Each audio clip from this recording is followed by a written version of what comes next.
My thoughts do not mean anything. Your thoughts do not mean anything. What's good, fam? We made it to day 10, lesson 10 of A Course in Miracles. You already know what the deal is. You feel me? So, like usual, we're going to read a lesson and then we're going to apply what we read together. We're going to discuss what we read together and just practice this state of being so that it is something that we feel forevermore, 24/7, our natural state of being. When we are not enlightened, woke, happy, joyful, and just feeling at our best, something has gone wrong. And it's always because of us and what we're doing unknowingly with this powerful tool of ours, our mind. So let's go ahead and be aware of our decision making process and choose to go through life the way we intended to, which was joyously. We're going to live a great life. It's already happening all right now. This state of mind is here all the time in this instant right now. And the past lessons were powerful. We see nothing as it is now, which is lesson 9. Lesson 8, my mind is preoccupied with past thoughts. Lesson 7, I see only the past. So we see that most of the time, whenever we are worried, doubt, or fear, it is because of something that we are thinking of something from the past that is not happening right now in this instant. The only thing that's happening right now in this moment is love and light ever. That's all that could be happening right now because that is the real world in this moment. This is the only time that there is, ever was, and ever will be. What happened back there is no longer, and what's going to happen in the future is constantly being created right now. So right now is that intersection between past and future in this moment, the only time that exists, and enjoy it because that is what we intended to do, to enjoy this moment. We are going to practice this moment and we're no longer going to see the past. Every time we're worried, it's because of something that we associated in the past with fear and we think that it's going to be in the future. There's all kinds of insane thought systems that we've learned while being here in this world, and that is our intention for today, to remove any blocks that we have towards love and light, because love and light abides within us 24/7, and if we can't see that at any moment in time, it is because we are looking at something else that is not there. So let's go ahead and begin. Like usual, pull up lesson 10. You already know where to go. Open the book. If you don't got the book yet, like usual, the description has the PDF. Let's go ahead and read this together and see what we find. All right. Lesson 10. My thoughts do not mean anything. This idea applies to all the thoughts of which you are aware or become aware in the practice periods. The reason the idea is applicable to all of them is that they are not your real thoughts. We have made this distinction before and will do so again. You have no basis for comparison as yet. When you do, you will have no doubt that what you once believed were your thoughts did not mean anything. This is the second time we have used this kind of idea. The form is slightly different. This time, the idea is introduced with my thoughts instead of these thoughts, and no link is made overtly with things around you. The emphasis is now on the lack of reality of what you think you think. This aspect of the correction process began with the idea that the thoughts of which you are aware are meaningless, outside rather than within, and then stress their past rather than their present status. Now, we are emphasizing that the presence of these thoughts mean that you are not thinking. This is merely another way of repeating our earlier statement that your mind is really blank. To recognize this is to recognize nothingness when you think you see it. As such, it is the prerequisite for vision. Close your eyes for these exercises and introduce them by repeating the idea for today quite slowly to yourself. Then add, this idea will help to release me from all that I now believe. The exercises consist, as before, in searching your mind for all the thoughts that are available to you, without selection or judgment. Try to avoid classification of any kind. In fact, if you find it helpful to do so, you might imagine that you are watching an oddly assorted procession going by, which has little, if any, personal meaning to you. As each one crosses your mind, say, "My thought about blank does not mean anything. My thought about blank does not mean anything." Today's thought can obviously serve for any thought that distresses you at any time. In addition, 5 practice periods are recommended, each involving no more than a minute or so of mind searching. It is not recommended that this time period be extended, and it should be reduced to half a minute or less if you experience discomfort. Remember, however, to repeat the idea slowly before applying it specifically, and also to add, "This idea will help to release me from all that I now believe." All right, now, very powerful stuff like usual. Let's go ahead and talk about it. That's exactly what this lesson is for, and the entire book for that part. But this idea will help to release me from all that I now believe. So, for the most part, if you take a look at this world, it is filled with a bunch of light balls, these humans, these light like that we are, but they forgot who they were. So it's a bunch of fear and worry and doubt and anger and war and all of this unnecessary illusions going on, all because of a misunderstanding. And the misunderstanding is that we forgot who and what we are, who we are. But this idea will help to release us from all that we now believe. So when I first began this journey, if we could call it a journey, although it's happening right now, and we're always home and we never left. That's just something that I feel like I have to mention. You are safe right now. You never left, although you believe you did. I believe I did, but it was just an illusion. We never left home. We are here right now. This idea is going to help release me and you from all that we now believe that is an illusion. Worry, doubt, fear-based thoughts that we think are real, that we think are true. And this is very powerful because those are what is hindering us from being, doing, and having whatever we desire in this world. Those beliefs, those thoughts that we think are there, that are really not. So today, 5 practice periods are recommended. One thing that I usually do is I'll throw an alarm on. Like 5, I'll put alarms like spread apart by 2 or 3 hours just to help remind me of this, because I took this seriously personally.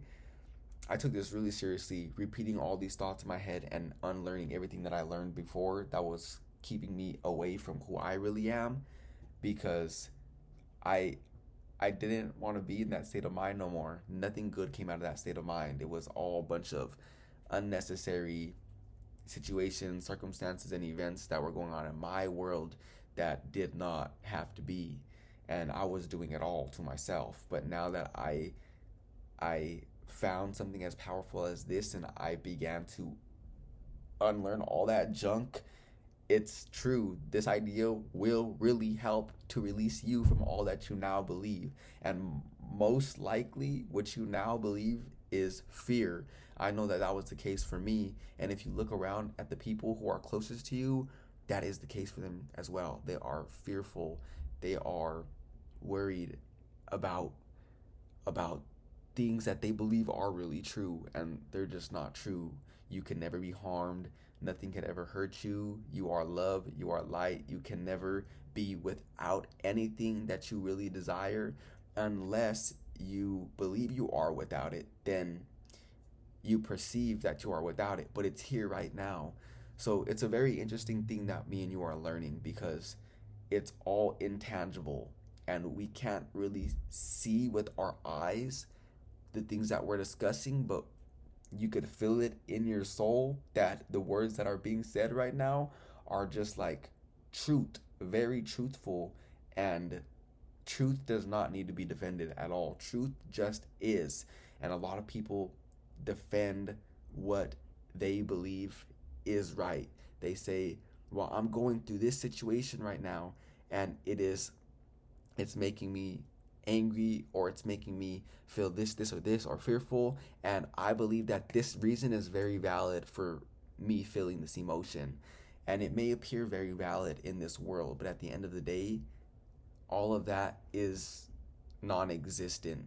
It's all non-existent. This state of mind that I am conveying to you right now is happening right now for everyone, but some of us learned so much that we disconnected ourselves, which is really too strong of a word, but we have disconnected ourselves from our true knowledge of who we are, who our creator is, and this beautiful world that we live in. We have, again, I don't want to use the word disconnected, but we have literally hindered our perception of what is really going on here so much that we believe that it's fearful. We believe that so many just random insane beliefs, and that is what this idea is going to help us with, is to release us from all that we now believe, so that way we can see the world as it really is, and see our brothers and our sisters as they really are, which is love and light. And like usual, I cannot stress this enough, if we don't see that love and light in any of our brothers and sisters in this world, then in that moment we can't see it in ourselves as well. And that's what's happening whenever anybody does you wrong, whenever anybody does anything to you or anyone else that is out of worry or doubt or fear or frustration. It is all because of a misunderstanding, and that misunderstanding is that that person who is doing the attack has forgotten who they were. They believe that they could be attacked, therefore they believe that attack is something that will work, and attack is not real.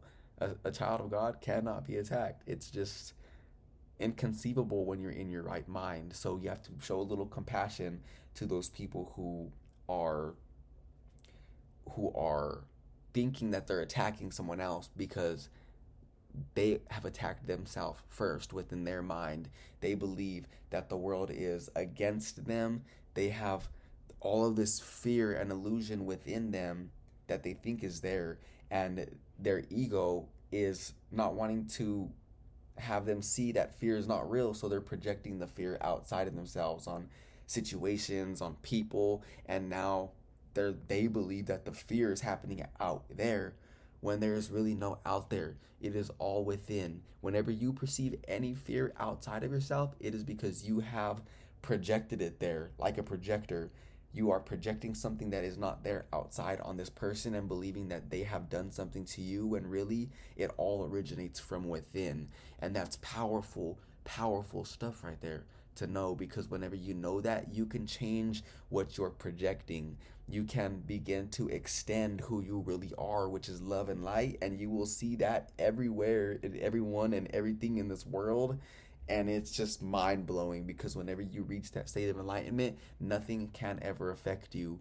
And that is what me and you are feeling right now in this moment, and we are maintaining that by practicing that and discussing it on a daily basis with these lessons, so that way that perception, our right-minded perception, our true being, never leaves us. It can't. This is who we are. There is no need to try to be enlightened, because it is who you are. It takes more effort to believe what is not real and block your state of enlightenment than it does to be enlightened, because that is your true nature.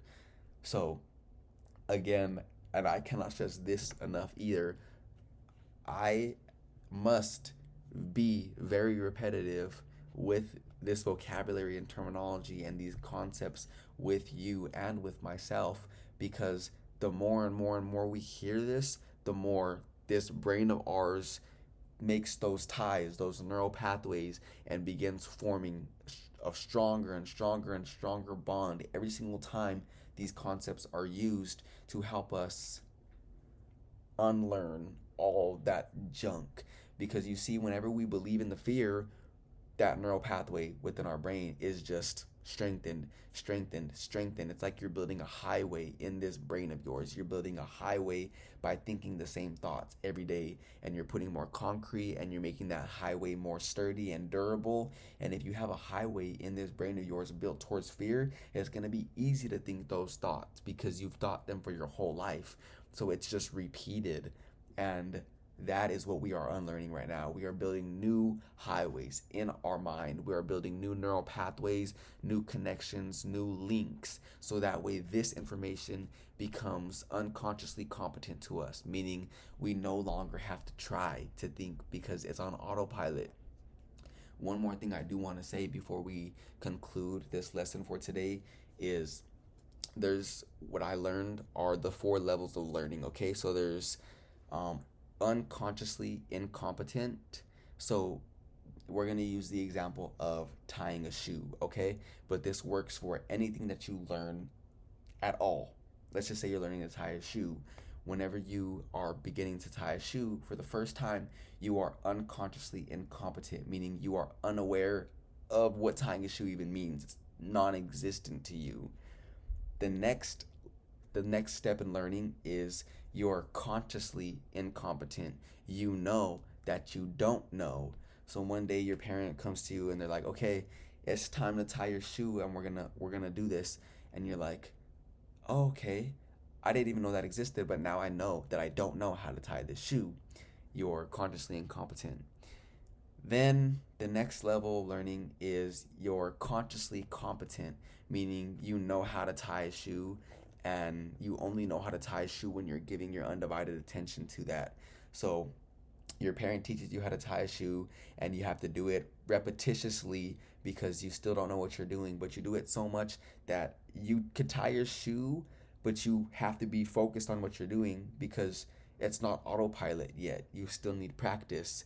And you do that enough times, and you get to the last and final stage of learning, which is unconsciously competent, meaning you are autopilot. You are unconsciously competent, meaning that you know how to do it without even being aware that you're doing it. It's just programmed within you now. So I could be talking to you right now, tying my shoe like nothing because I've done it so many times. It is a new neural pathway and highway in my mind that I've built. Therefore, it requires no effort. And that's the whole reason why I mentioned those levels of learning, is that's what's happening right now with this information. At first, you were unconsciously incompetent, not aware of any of this even existing. Then I come along and I bring this to your awareness, and now you are consciously incompetent, meaning you know that you don't know. Now, the next stage of learning is consciously competent, meaning we know this information while we're discussing it, but we're doing this so many times that the next level of learning is unconsciously competent, which is our goal. Our goal is to know this so well that we no longer have to give any attention to it, and we could live our lives without having to read another book in our life again, because there is no need for the search of knowledge, because you are knowledge, you are truth, and that is something that abides within you. This book is outside of us, and it is just there to help remind us of what's already within. So it's all internally, and I'm pretty sure that you have began to realize that by now, is that there will never be anything outside of yourself that will ever make you fulfilled for a long period of time, maybe short term in this world, but the real fulfillment in this beautiful world that we're living in comes from the world that is within us, the truth, the love, the light that we are. So I hope you enjoyed today, lesson 10. My thoughts do not mean anything, and it's going to get even better from here. This is just the beginning. We still have a couple hundred lessons to go throughout the year. So I hope you enjoyed our time together. I know I did. And until next time, I will catch you tomorrow for lesson 11.